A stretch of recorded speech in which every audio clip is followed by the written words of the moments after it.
今日嚟到葵涌廣場係因為小弟有啲傷風感冒嘅症狀，所以呢就嚟到葵涌廣場睇醫生啦。葵涌廣場係一個交通幾方便嘅地方，鄰近地鐵站、巴士總站、專線小巴站，仲有的士站。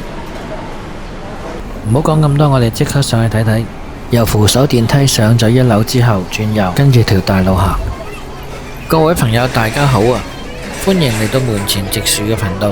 啱聽啱睇嘅朋友，記得分享、留言、點讚、訂閱，仲有記得撳埋個鐘仔。冇幾耐就會見到我哋嘅目的地。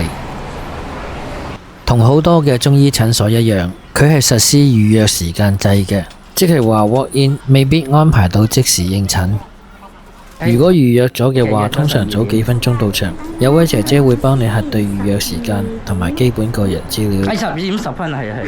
12點啊，2個字嘅，好啊，你坐陣先，你坐陣先。好，唔該。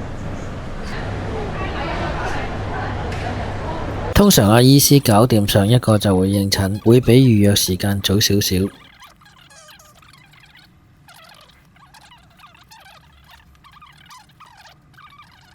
醫生嘅問診好詳細，問足3分鐘。喺呢度要提一提，讚一讚呢位良心醫師，3日約年診費200蚊，你真係揾唔到任何一間中醫西醫平得過佢。雖然係平，但係一啲都唔馬虎，真係食藥3日就斷尾。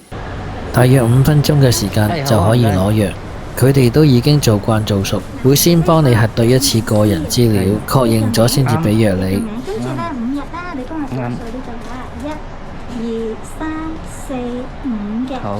咁總數呢就320蚊。好。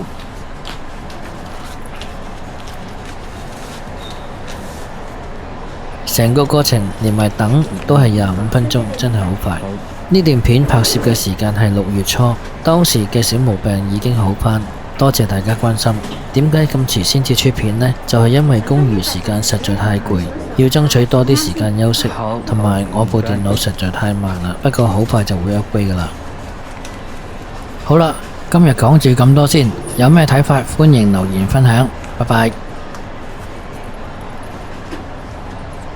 好，唔該晒，拜拜。